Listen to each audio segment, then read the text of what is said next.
Selamat sore, Bapak Ibu yang ada di acara MHI pada sore hari ini.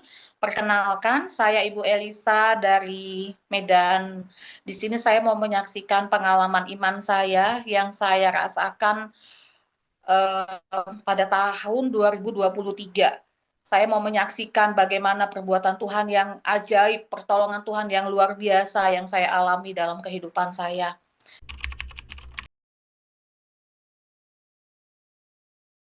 Cerita ini diawali di tahun 2023 di bulan Juni. Di awal Juni, saya waktu itu merasa ada sesuatu yang tidak enak di perut saya. Saya merasa perut saya itu semakin hari semakin membesar sedikit demi sedikit. Waktu saya memakai celana panjang yang biasa saya pakai, semakin hari semakin sempit. Dan saya curiga ada apa sebenarnya di dalam tubuh saya saat itu. Nah, saya pergi ke dokter kandungan, saya memeriksakan diri. Waktu itu dokter Objin mengatakan, Ibu ada kista yang sangat besar di dalam ovarium kanan Ibu. Ukurannya sudah 14 kali 10 cm dan posisi kista ini melilit dia katakan, dan ini akan sangat sakit sekali kalau dia semakin melilit lagi, Bu, dikatakan seperti itu. Jadi Ibu harus segera dioperasi supaya kistanya segera diangkat.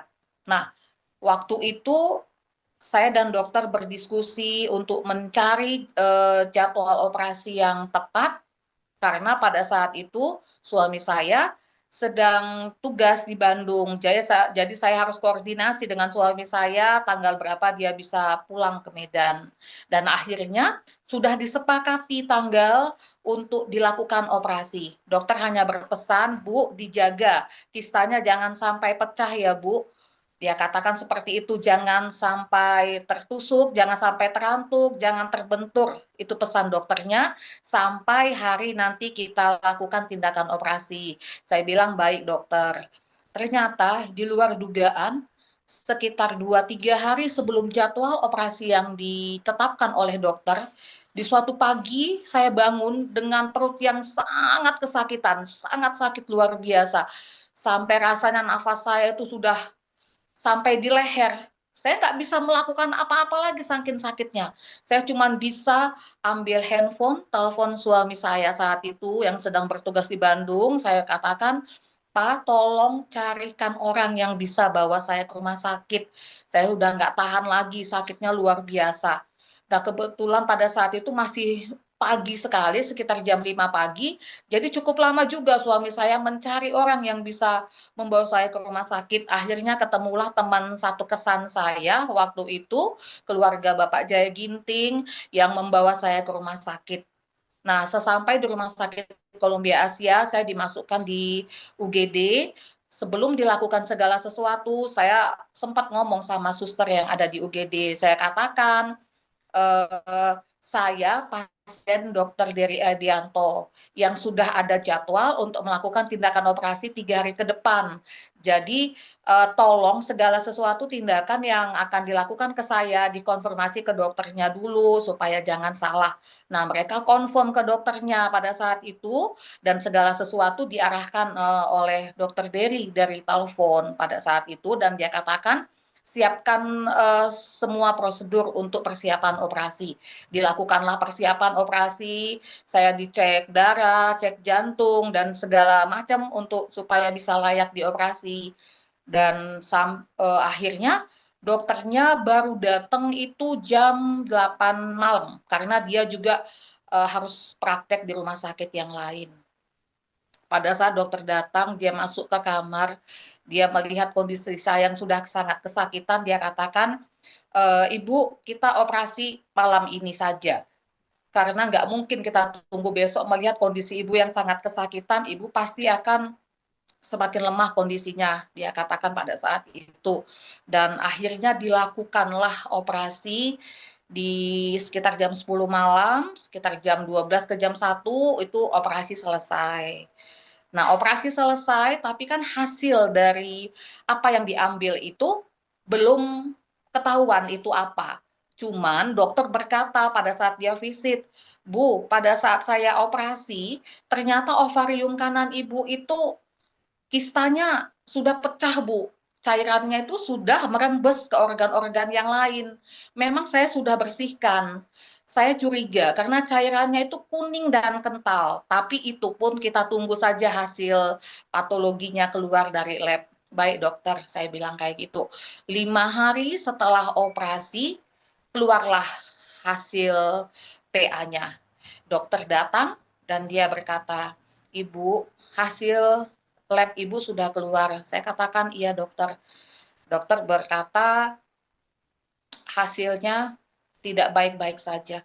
Saya tanya, saya kenapa dokter? Dokter berkata, diam pada saat itu. Karena dia diam, saya tanya, saya kenapa dokter? Dia diam. Akhirnya saya bilang, dokter, saya kena kanker. Dokter bilang, iya, kamu terkena kanker ovarium. Terus apa yang harus saya lakukan, dok?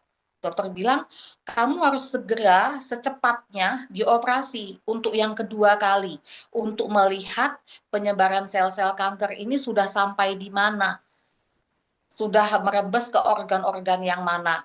Setelah itu apa dok yang harus saya lakukan? Dokter bilang, kamu harus di kemo 6 kali. Setelah mengatakan seperti itu, dokternya pun pergi meninggalkan ruangan. Yang ada di situ saya, suami saya, dan satu anak saya Miranda yang kebetulan ada di situ. Saya nangis waktu itu, saya merasakan dunia itu rasanya gelap, dunia itu rasanya runtuh. Saya nggak siap menerima vonis dokter itu. Saya nggak mengira kalau saya akan divonis seperti itu. Karena kalau saya melihat dari eh, pola hidup saya itu hidup sehat gitu. Saya makan makanan sehat, saya hidup teratur, hidup sehat. Ya gitu kan. Kenapa bisa terjadi seperti itu gitu. Tapi di situ saya berpikir, Tuhan, saya nggak marah sama Tuhan pada saat itu. Saya hanya bilang gitu, Tuhan beri saya kesempatan untuk saya bisa memperbaiki kehidupan saya sebelum saya pulang kepada Tuhan. Itu yang saya katakan kepada Tuhan saya di saat itu. Berikan saya kesiapan untuk saya bisa pulang kepada Tuhan. Saya merasa vonis itu seperti petir yang nggak saya sangka-sangka akan dikatakan dokter pada saat itu. Dan akhirnya saya seminggu setelah itu saya pulang dulu ke rumah. Nah, saya berdiskusi dengan keluarga. Saya akan operasi yang kedua ini di mana? Karena pada saat itu saya merasa kurang komunikatif ya. Saya rasa komunikasi saya kurang baik dengan dokter ini karena waktu saya tanya dia menjawabnya hanya sepatah-sepatah dan itu membuat saya bingung gitu. Akhirnya kami berdiskusi eh, mau ke dokter siapa untuk operasi yang kedua gitu. Waktu itu eh, keluarga semua menyarankan saya untuk operasi di Malaysia saja gitu karena mereka berkata kalau di Medan aduh dokternya payah dia katakan lihat aja si ini dioperasi kena kasus yang seperti ini meninggal, si itu meninggal. Nah, itu membuat saya semakin bingung, saya harus mengambil keputusan apa. Tapi waktu itu saya berdoa, ditemani dengan teman-teman dari gereja, pelayan-pelayan dari gereja, mereka berkata gini, Tuhan yang ada di Medan dan Tuhan yang ada di Malaysia itu sama. Gitu. Tindakannya kita sudah tahu kok, pengangkatan ovarium kanan dan semua organ reproduksi gitu. Dan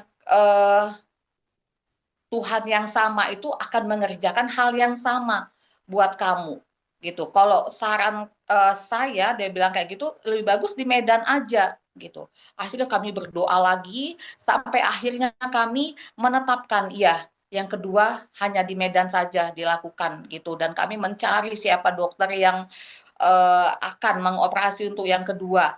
Tapi saya rasa memang benar-benar itu pimpinan Tuhan luar biasa. Waktu kami mencari dokter yang akan mengoperasi yang kedua ini, Bapak Ibu, eh, ada keluarga yang dia dokter objin di Jakarta, di Siloam. Kami bertanya, siapa dokter objin yang menurut kamu itu ini gitu, rekomen di Medan. Dia menunjuk satu dokter. Nah, Waktu itu saya punya riwayat sama dokter Objin yang menangani saya sejak anak pertama sampai saya tutup kandungan. Saya tanya ke dia, dia menyarankan dokter yang sama. Nah, waktu itu suami saya juga bertanya sama temannya di kantor, istri saya mau operasi, dia ceritakan kondisinya. Temannya juga bilang, dokter yang ini aja. Saya rasa kalau bukan dari Tuhan, tiga orang yang tidak saling mengenal dan berjauhan ini bisa merekom satu dokter yang sama. Jadi saya pikir ini memang petunjuknya Tuhan. Akhirnya kami mendatangi dokter itu dan waktu kami ketemu dokter itu juga penuh dengan sukacita. Jadi saya ngelihat wajah dokternya aja saya merasa sakit saya itu sudah hilang 50% gitu. Memang dokter itu memberikan penjelasan yang sama dengan dokter yang pertama. Cuman waktu itu saya sangat nyaman dengan segala penjelasan yang dia ucapkan. Akhirnya memilih untuk operasi kedua dilakukan oleh dia saja. Jadi saya pindah ke rumah sakit yang lain. Saya operasi kedua di Rumah Sakit Kalamaris Medan, ditangani oleh Dokter Roy Justin Simanjuntak. Nah, setelah operasi, tepat 2 minggu setelah operasi yang pertama dan 5 hari kemudian keluarlah hasil patologi anatominya. Dokter mengatakan pada saat itu tidak ada penyebaran di organ-organ sekitar. Saya bilang puji Tuhan, luar biasa pekerjaan Tuhan. Eh, Dokter mengatakan tidak ada penyebaran, tapi kamu harus kemo 6 kali. Nah, saya bertanya, kalau tidak ada penyebaran, kenapa saya harus kemo 6 kali? Dokter berkata, iya Bu, karena di operasi pertama ovarium kanan yang ada sel kankernya itu kan sudah pecah, Bu. Sudah merembes ke organ-organ yang lain. Dan kita nggak tahu, siapa tahu dia merembes di organ-organ yang lain. Jadi supaya aman, Ibu kemo. Saya bilang, saya tidak mau kemo, dokter. Saya percaya itu semua sudah selesai. Darah Tuhan Yesus sudah selesai menyembuhkan saya. Bilur-bilurnya sudah membasuh semua sakit penyakit saya. Saya katakan, saya sudah disembuhkan oleh Tuhan Yesus. Dokternya akhirnya bingung lihat saya. Tapi dia sebagai medis, dia tetap akan menyarankan saran medisnya. Dia mengatakan penawaran seperti ini, Ibu, kalau enggak begini saja, Bu, katanya kita deal dari depan. Ibu lakukan aja dulu pemeriksaan PET scan. Nah, PET scan itu bisa mendeteksi apakah masih ada sel-sel kanker yang tertinggal di tubuh ibu. Dia katakan seperti itu. PET scan itu mendeteksi dari kaki. Tapi itu tidak ada di Medan, adanya di luar negeri, di Malaysia. Kalau di Indonesia adanya di Jakarta. Saya bilang, baik dokter, saya lakukan PET scan untuk lebih memastikan itu. Tapi saya percaya saya sudah disembuhkan oleh bilur-bilur Tuhan Yesus. Saya katakan seperti itu. Nah, 28 Juli, eh, 27 Juli dilakukan PET scan yang pertama di Rumah Sakit MRCC Siloam Jakarta. Pada saat itu besoknya hasil PET scan-nya keluar. Saya dinyatakan bebas dari sel-sel kanker. Saya kirim ke dokternya pada saat itu. Saya kirim ke dokternya pada saat itu, dokter berkata, iya Bu, puji Tuhan, hasilnya baik, tidak ada ditemukan sel-sel kanker. Nah, sebelum saya PET scan ke Jakarta, saya rasa itu semua sudah ada dalam kendali Tuhan. Saya ditelepon sama teman satu gereja yang sudah duluan ada di grup SPOS ini, namanya Ibu Dita Tarigan. Dia iseng mengirimkan flyer mukjizat hari ini. Dia katakan, eh, Elisa, ini ada ibadah mukjizat hari ini. Kalau kamu sempat, kamu ikut ya. Dia bilang kayak gitu. Nah, saya orangnya yang dari dulu, kalau segala sesuatu yang saya rasa itu membangun dan bermanfaat bagi saya akan kejar. Saya ikuti mukjizat hari ini yang pertama kali sebelum saya PET scan pada saat itu. Nah, waktu itu saya berpikir ini acara apa? Kok banyak orang di sini? Nah, ada firman Tuhan dan setelah itu dibagi di dalam kelompok-kelompok dan ada mentor yang mendoakan kita pada saat itu. Nah, waktu itu saya Disitulah saya ketemu dengan pembimbing rohani saya dari SPOS dengan Ibu Caroline pada saat itu. Nah, Ibu Caroline itu ya, yang berdoa buat saya sebelum saya PET scan bersama dengan Ibu Devi yang saya ingat pada saat itu. Dan sebelum saya PET scan pun Ibu Devi dan Pak Yosep mendoakan saya di Rumah Sakit MRCC Siloam Jakarta. Saya merasa dukungan tim SPOS itu luar biasa. Tuhan mempertemukan dengan orang-orang yang tepat pada saat yang tepat.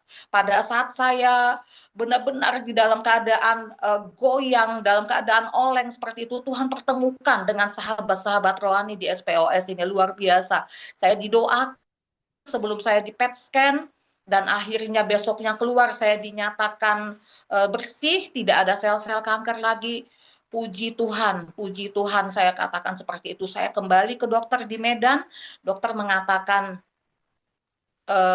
Ibu ini hasilnya bagus, dan mulai sekarang Ibu harus ikutin jadwal kontrol yang saya tetapkan. Dokter menetapkan, mulai sekarang Ibu kontrol per satu bulan 3 kali, Bu. Baik dokter, saya bilang. Setelah itu per 3 bulan 3 kali, setelah itu per 9 bulan 2 kali, setelah itu per tahun 3 kali. Dan itu semua kalau dijumlahkan 5 tahun. Nah, selesai pemantauan 5 tahun, baru secara medis ditegakkan diagnosa sembuh, dia katakan seperti itu. Saya bilang, baik dokter. Nah, saya melakukan kontrol sesuai dengan anjuran dokter, per 3 bulan 3 kali, per 1 bulan 3 kali itu sudah 1 tahun. Dan dokter katakan, Bu, sudah 1 tahun.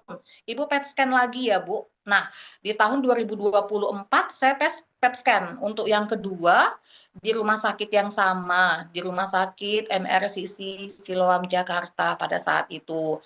Dan hasil PET scan yang kedua pun dinyatakan bersih, tidak ada sel-sel kanker. Lalu dokter melanjutkan pemantauan dengan 6 bulan, per 6 bulan sekali. Nah, per 6 bulan sekali itu saya jatuhnya di bulan 9 tahun ini. Dan waktu itu saya dan suami bersepakat mau mencoba PET scan di tempat yang lain, di rumah sakit yang lain. Waktu itu kami memutuskan PET scan di Kuala Lumpur gitu, di tanggal 2 September pada saat itu. Puji Tuhan, hasil dari PET scan di Kuala Lumpur pun dinyatakan bebas dari sel kanker. Dokter berkata, sekarang Bu, jadwal pemantauannya per 1 tahun ke depan, Ibu harus PET scan lagi untuk terus memantau kondisi Ibu. Dan seperti itulah teman-teman perjalanan rohani yang saya alami. Di perjalanan rohani saya, sejak saya ketemu dengan pembimbing SPOS, Ibu Caroline, Ibu Devi pada saat itu, sampai sekarang saya tetap di bawah bimbingan tim SPOS. Setiap minggu saya didoakan, saya dikunjungi melalui video call, saya dikuatkan, saya merasakan luar biasa dukungan tim SPOS di dalam perjalanan kerohanian saya gitu. Jadi tim SPOS juga bisa menjadi saksi gitu apa yang Tuhan lakukan di dalam kehidupan saya. Saran saya buat teman-teman yang masih sedang berjuang, jangan pernah putus pengharapan. Selagi kita punya Tuhan Yesus, kita masih memiliki harapan. Kita masih memiliki hari depan bersama dengan Tuhan. Saya bersyukur saya bisa merasakan satu pengalaman yang sangat luar biasa yang Tuhan berikan. Seperti kitab Amsal yang saya ingat ada suatu ayat mengatakan, kalau dahulu saya mengenal Tuhan hanya dari kata orang, tapi sekarang mataku sendiri melihat perbuatan-perbuatanmu yang ajaib itu. Setelah saya dinyatakan bersih dari 3 kali PET scan yang saya rasakan saat ini, saya lebih menghargai hidup. Saya lebih menghargai hidup, menghargai setiap waktu-waktu yang Tuhan masih berikan dalam hidup saya. Saya merasakan kesempatan saya sembuh ini sebagai second life ya, kesempatan kedua yang Tuhan berikan kepada saya untuk saya bisa lebih baik lagi. Jadi sekarang saya tuh menjadi lebih peka. Kalau mendengar ada kabar teman-teman, saudara gitu yang sakit, saya segera datang, mengunjungi dan mendoakan karena saya sudah merasakan seperti apa rasanya, seperti apa galaunya pada saat kita mengalami eh, vonis dokter yang sungguh-sungguh di luar dugaan kita. Demikian teman-teman.